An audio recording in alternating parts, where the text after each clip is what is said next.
A minha primeira palavra vai para o Sr. Presidente da Assembleia da República em 2 encontros consecutivos para lhe agradecer a anfitrionia, o ter recebido o Presidente da República numa quebra de praxe constitucional, uma vez que o Presidente, não há nada que o impeça na Constituição ou na lei, mas em princípio apenas tem vindo nos últimos 40 anos de vida democrática à Assembleia da República para tomar posse ou para, teoricamente, dirigir mensagens ao plenário da Assembleia, o que nunca aconteceu presencialmente.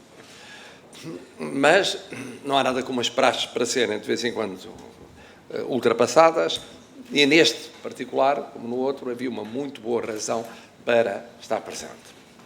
De todo o modo, agradeço este exemplo de colaboração institucional e presencial que a Vossa Excelência testemunha.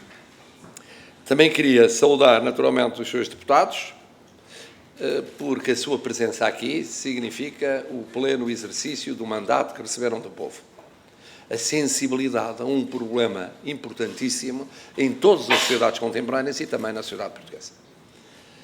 Do mesmo modo, cumprimento os seus Secretários de Estado, que deram o seu testemunho, e neles o Governo, a Sra. Secretária de Estado, o testemunho da transversalidade das políticas respeitantes ao interesse superior da criança, e à necessidade de coordenação das intervenções públicas ou sob tutela ou acompanhamento público neste domínio, e o Sr. Secretário de Estado, na medida em que falou e deu o seu testemunho, não só da colaboração com o Instituto de Apoio à Criança, mas, sobretudo, da sua visão do papel da escola num domínio tão sensível como o que justificou o vosso encontro aqui hoje. Mas compreenderão que eu dê uma especial importância à Sra. Manuela Lianes, por uma razão muito simples. Porque as instituições são feitas por mulheres e por homens. Não são realidades abstratas, não são desencarnadas. Nascem porque há quem as faça nascer. Crescem porque há quem as faça crescer. Persistem porque há quem as faça persistir. E o que é facto é que a Sra. Manuela Lianes já tinha, à sua maneira, tido um papel importante na vida do país, num momento difícil de transição para o constitucionalismo democrático. Mas, enquanto cidadã, entendeu que deveria iniciar um novo percurso, que não era novo porque tinha correspondido a uma opção de sempre, que eu bem conheço, vocacionalmente, e deu vida a este instituto que dirigiu até há relativamente pouco tempo. Com grandes equipes. Com grandes equipes.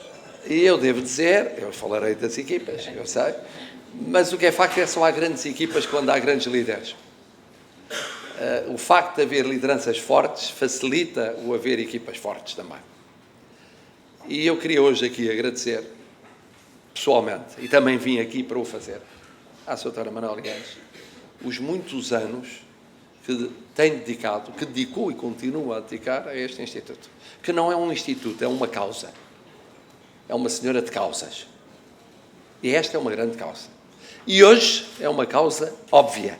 Há 33 anos não era uma causa óbvia. Não é que não fosse importantíssima, mas o país tinha outras prioridades. O país estava a braços com o começo de uma democracia. Tinha problemas políticos, tinha problemas económicos, tinha problemas sociais, tinha problemas os mais diversos. E havia problemas de crianças, mas eram tratados casuisticamente. Falava-se deles na comunicação social e depois havia, naturalmente, quem os enfrentasse. Através de vários departamentos, através das autarquias, através das instituições da sociedade civil. Muitas delas do que se chama hoje o setor social.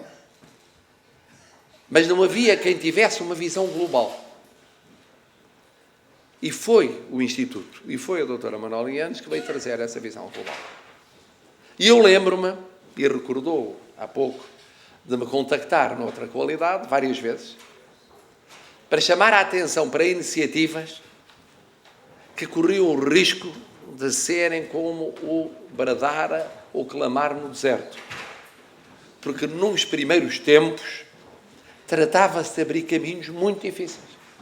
Muito difíceis. E esse mérito deve ser reconhecido. E muitas vezes se diz que não há gratidão na política. Há gratidão na política. É seletiva, demora algum tempo a exercitar-se, não é imediata. No caso da doutora Manuela Lianes foi imediata, foi constante, foi sistemática. Como sistemática foi a sua pertinácia. Mas a uma distância que os 33 anos já permita, eu queria dizer-lhe, não é o cidadão, é o Presidente da República, que lhe estamos todos muito gratos. E que não esquecemos. E que não esquecemos.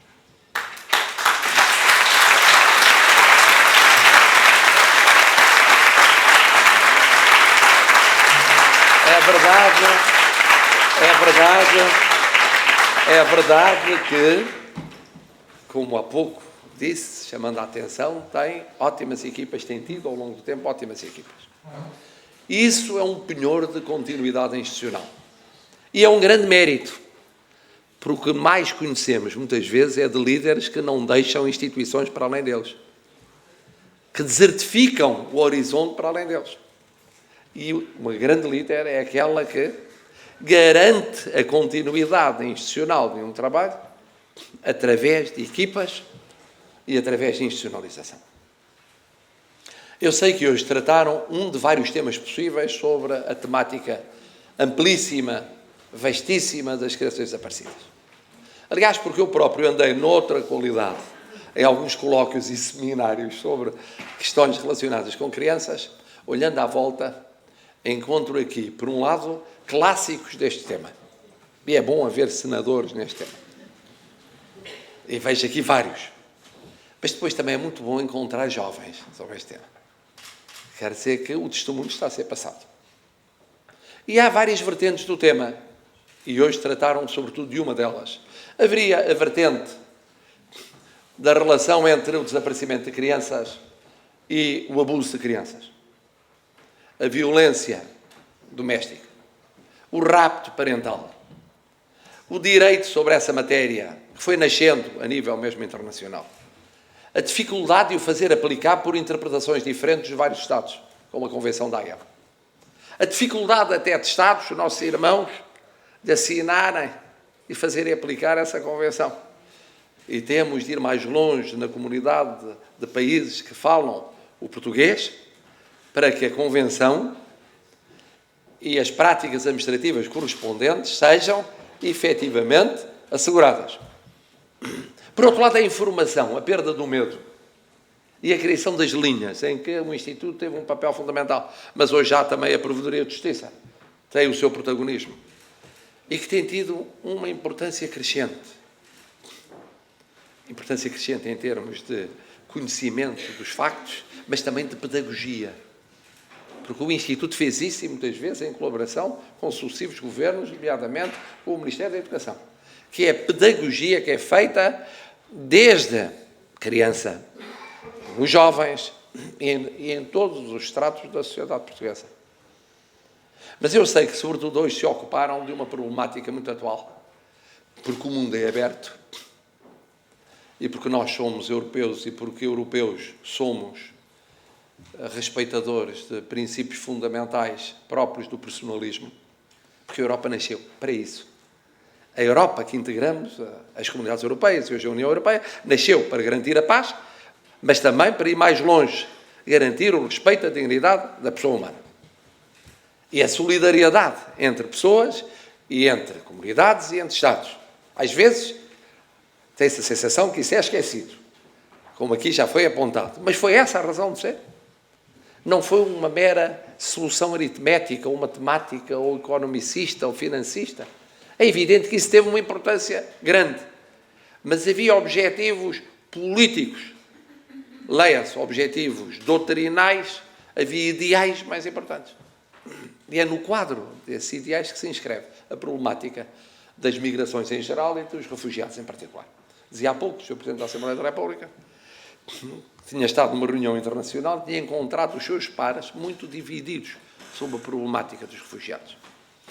Pois eu posso dizer-lhes que, na Alemanha, tive a oportunidade de afirmar que às vezes me parecia uma grande ingratidão que muitos que deviam a sua inclusão no espaço europeu ao protagonismo alemão, quando se tratava da questão dos refugiados, se colocavam na posição de quase como querer o que é bom e agradável de pertença à União Europeia, sem querer aquilo que é a responsabilidade social correspondente a essa pertença. E os refugiados são um teste.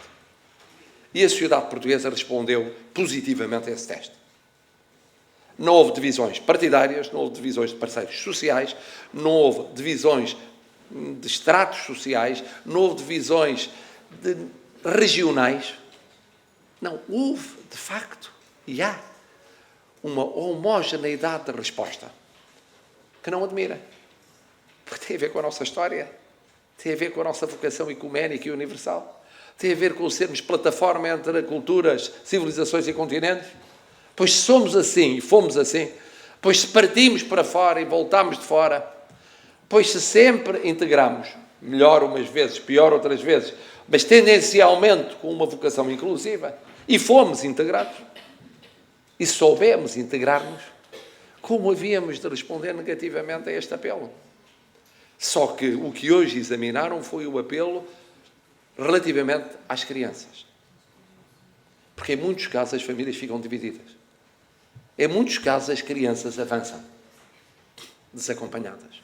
Em muitos casos, eu tenho aqui os elementos, e todos saberão porque terão sido tratados, aquilo que é considerado criança para nós é já idade adulta para muitas sociedades de onde partem aqueles que chegam à Europa. E, portanto, há um duplo tratamento, há um duplo estatuto de tratamento que torna muito injusta a situação dessas crianças que são tratadas como se o não fossem. Felizmente, em Portugal, relativamente a esta recentíssima realidade dos refugiados, temos tido um comportamento e uma situação exemplar no sentido de casos, exemplar no sentido de coordenação, exemplar no sentido de integração de esforços entre público, privado, social, e até em termos preventivos. Tem sido, às vezes, tão lenta e morosa e burocrática a resposta às nossas solicitações para que venham mais refugiados, que isso nos tem dado tempo acrescido para nos prepararmos. Infelizmente, em anos anteriores, muito anteriores e noutros casos pontuais, tivemos, mas poucos casos de crianças desaparecidas no quadro de migrações. Este é um tempo de migração. Portanto, o saldo português é claramente positivo. Mas temos de olhar para o futuro. E temos de estar preparados permanentemente para o futuro. E de fazer essa pedagogia para o futuro. E aí um instituto foi precursor, mas neste momento a responsabilidade é nossa, é de todos, a olhar para aquilo que nos espera. Somos fiéis, nós portugueses, àquilo que são as raízes da Europa. Somos fiéis aos ideais da integração europeia. Somos fiéis aos princípios que são os princípios da nossa Constituição. Não há coincidência, 40 anos depois da entrada em vigor da Constituição da República Portuguesa, lá está a dignidade da pessoa humana. E lá estão os direitos que englobam naturalmente os direitos, além de todos, das crianças em particular. Só que todos os dias é preciso criar democracia. Não há democracia adquirida. Não há direitos adquiridos. Não há interesse superior da criança adquirido. Em cada lei que é elaborada. Em cada atuação administrativa. Em cada acolhimento. Em cada prevenção a todos os níveis. Esses princípios têm que ser afirmados. Dizia o Sr. Estado de Educação que a escola tem um papel fundamental. E tem. E é a sua responsabilidade olhar para a escola.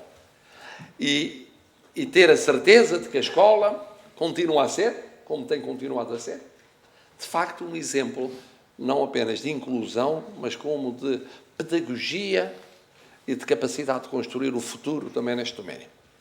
Mas a responsabilidade é mais vasta do que a escola. É mais vasta do que a escola. Não é por acaso que temos aqui instituições de solidariedade social as mais diversas. Temos a tal visão transversal que falou a Sra. Secretária de Estado, E temos, há que dizê-lo também, a responsabilidade das pessoas, das famílias e das comunidades. Trata-se de uma responsabilidade de cada pessoa, de cada português e de cada português. De cada família portuguesa, de cada comunidade portuguesa. Comunidade não é apenas autarquia. Nós pensamos na autarquia e pensamos na organização administrativa. Não. É uma área de vizinhança, de solidariedade territorial. E quando andamos pelo país, e todos estamos andados pelo país, é muito impressionante encontrar, mesmo agora em relação aos refugiados, mas em geral em relação à problemática da criança, uma atenção, uma disponibilidade, uma capacidade de integração crescente. Tem vindo a crescer, não tem vindo a diminuir. Por isso estas iniciativas são tão importantes. São uma maneira, no fundo, de comemorar 40 anos da Constituição. Há duas maneiras de comemorar os momentos fundadores na vida das pessoas como das instituições. Uma é meramente festiva e de quando em vez faz sentido. Mas a mais importante é que se traduz em viver no dia a dia os princípios que estiveram na base da democracia que somos, estiveram na base do Estado de Direito que somos, estiveram na base dos direitos consagrados na Constituição, estiveram na base da atenção à criança. Eu sou um interesse superior. Ainda me lembro da campanha da doutora Manuela Lianas, lembra? Campanha sua e de todos, para que fosse mais claramente explicitado o interesse superior da criança, em todas as ocasiões.